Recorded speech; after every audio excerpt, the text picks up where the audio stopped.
Assalamualaikum warahmatullahi wabarakatuh. Alhamdulillahilladzi an'ama alaina ni'aman katsira kama qala wa in ta'uddu ni'matallahi la tuhsuha. Wassalatu wassalam ala rasulillahilladzi arsalahu Allahu rahmatan lil alamin wa ala alihi wa ashabihi wattabi'in wa tabi'it tabi'in wa man tabi'ahum bi ihsanin ila yaumiddin amma ba'du. Ibadallah, ummatal Islam rahimakumullah. Menelaah dan meneliti peran serta fungsi ibadah siyam tidak akan pernah habis-habisnya. Walaupun ayat yang kita baca sebagai landasan kewajibannya adalah ayat yang sama. Dan hadis-hadis yang menjadi rujukan juga hadis-hadis yang pernah kita baca pada tahun-tahun yang lalu. Tetapi makna yang hadir, apalagi dengan situasi dan kondisi berbeda, tentu akan memberikan suatu suasana dan pemahaman yang beragam pula. Wahai ibadallah, Al-Imam Ibn Qayyim Al-Jauziyah rahimahullah menulis kalimat yang begitu indah di dalam kitab beliau Zadul Ma'ad tentang petunjuk Nabi sallallahu alaihi wasallam dalam siyam. Beliau mengatakan al-maqsud minas siyam, maksud dari berpuasa itu adalah habsun nafsi an syahwat, mengendalikan diri dari syahwat, dan juga wa fitamuha anil ma'lufat, dan mencoba menceraikan ibarat anak kecil yang erat menyusu selama ini, diceraikan dia, dipisahkan sementara dari sesuatu yang menjadi hobi kenyamanannya.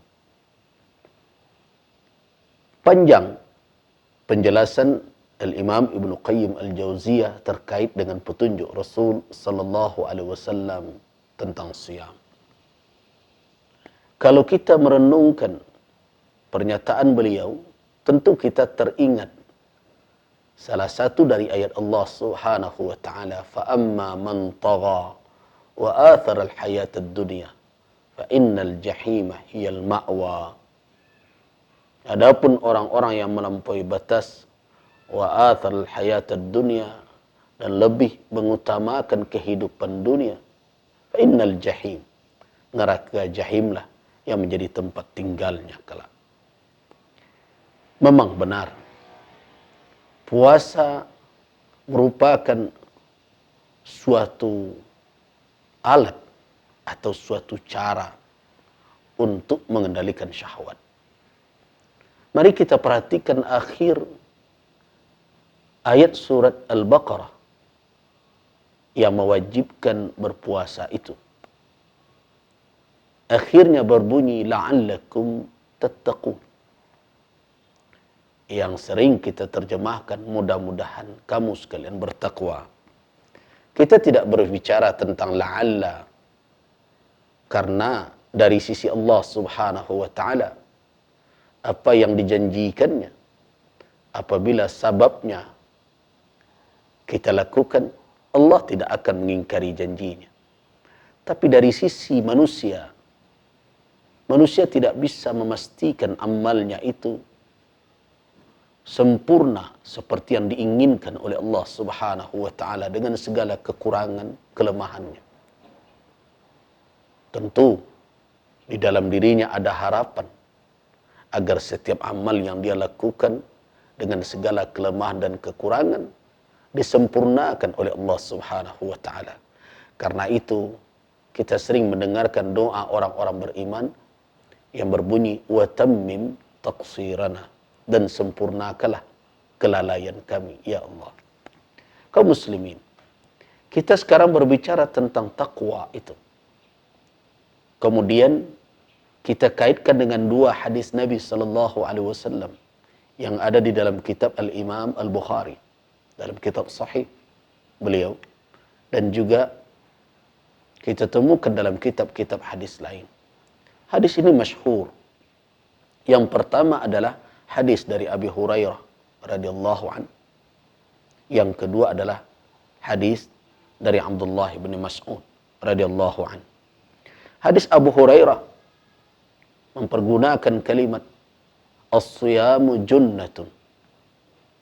Puasa adalah junnah. Orang berbicara tentang junnah, bahasa ini dimengerti oleh orang Arab. Dia bagaikan sesuatu yang menyelubungi, melindungi orang. Sehingga yang di dalam terlindung dari berbagai macam keburukan yang datang dari luar. Karena itulah makanya bayi yang ada di dalam rahim ibu disebut orang dengan janin. Karena dia terlindung di dalam rahim. Nabi SAW mengistilahkan puasa adalah junnah. As-siyamu junnatun. Fala yarfuth. Janganlah dia berkata kotor. Wala yajhal. Jangan dia berlaku perbuatan yang tidak berdasarkan ilmu. Tindakan-tindakan bodoh. Wa inimru'un qatalahu aw syatamahu. Jika ada seseorang menantangnya untuk berkelahi, mengajaknya untuk berperang, atau mencelanya, memakinya, falyaqul inna sha'im marratain. Hendaklah dia mengatakan aku puasa, aku puasa. Walladhi nafsi biyadihi, demi yang menggenggam jiwaku, kata Rasul sallallahu alaihi wasallam, la khalufu fammi as-sha'imi atyabu 'inda Allah ta'ala min rihil misk. Sesungguhnya bau mulut orang yang berpuasa di sisi Allah lebih harum dibandingkan dari bau minyak kasturi. Yatruku ta'amahu wa syarabahu wa syahwatahu min ajli. Kata Allah, orang yang berpuasa meninggalkan puasanya itu, dengan puasanya itu makannya, minumnya, syahwatnya karena aku. As-siyamu li, puasa itu untukku, kata Allah. Wa ana ajzi bihi, dan aku yang akan membalasinya langsung. Wal hasanatu bi asyri amsalihha, dan kebaikan itu imbalannya adalah 10 kali lipat semisalnya. Hadis ini jelas.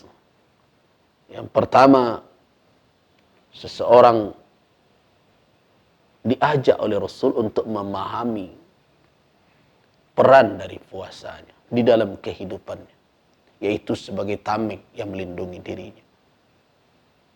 Kemudian Rasulullah sallallahu alaihi wasallam memberikan petunjuk apa perbuatan-perbuatan yang bisa mencabik tameng tersebut.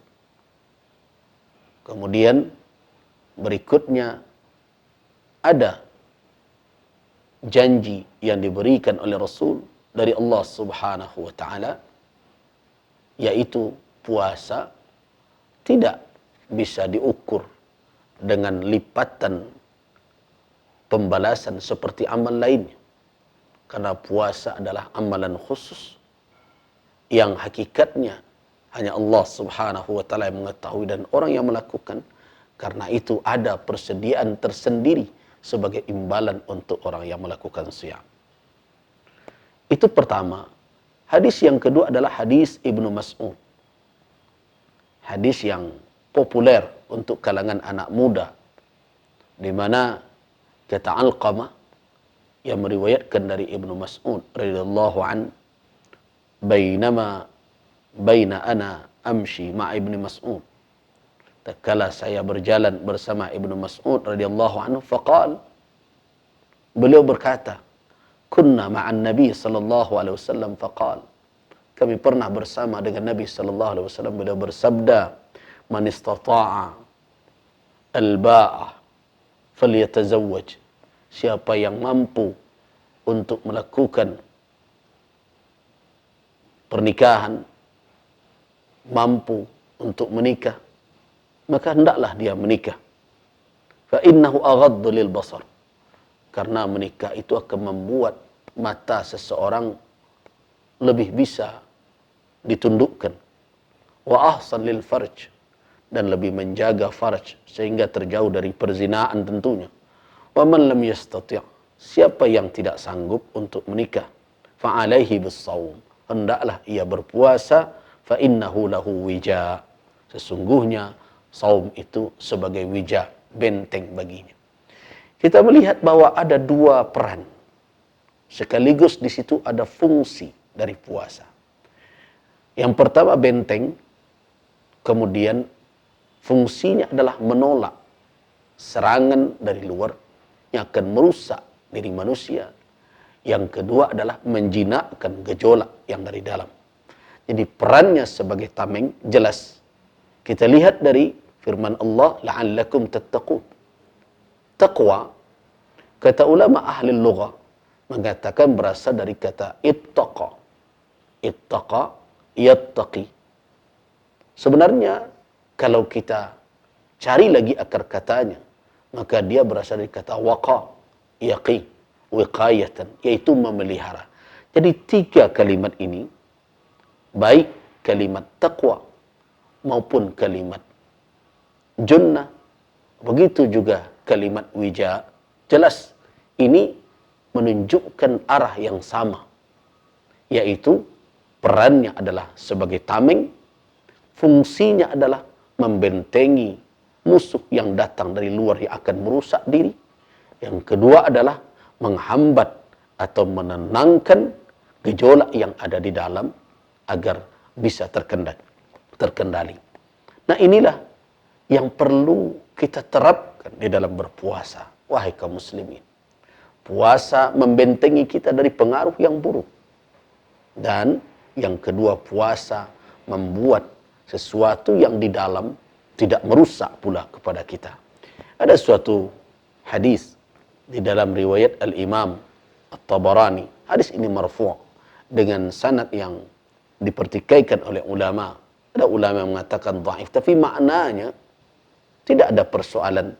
Nabi SAW dalam riwayat itu mengatakan, inna a'da aduwikum, sesungguhnya musuh kamu, inna a'da aduwika, sesungguhnya musuh kamu yang paling berbahaya, yang paling mengancammu permusuhannya adalah apa? Nafsuka allati baina jambai, yaitu jiwamu, dirimu yang ada antara dua rusuk, seperti perutmu, syahwatmu. Nah, bila demikian adanya, tentu kita baru bisa menikmati buah dari ibadah puasa tadi kalau kita mengerti perannya dan kita tahu fungsinya. Kalau kita laksanakan dengan istiqamah, dengan baik, memohon pertolongan kepada Allah Subhanahu wa taala agar kita bisa menjalankan sesuai dengan apa yang diinginkannya, sebatas yang kita fahami dari firman-Nya di dalam Al-Quran, petunjuk Nabi dalam sunnah beliau, insya Allah kita akan menemukan diri-diri yang bisa mengendalikan jiwanya, mengendalikan syahwatnya, dan memiliki benteng dari berbagai macam serangan yang mungkin datang dari luar. Itu hanyalah sekelumit dari peran dan fungsi puasa itu, wahai kaum muslimin. Mudah-mudahan ini menjadi pelajaran berharga untuk kita. Waffaqanallahu wa iyyakum lima yuhibbuhu wa yardah. Wabillahi taufiq wal hidayah. Wassalamu alaikum warahmatullahi wabarakatuh.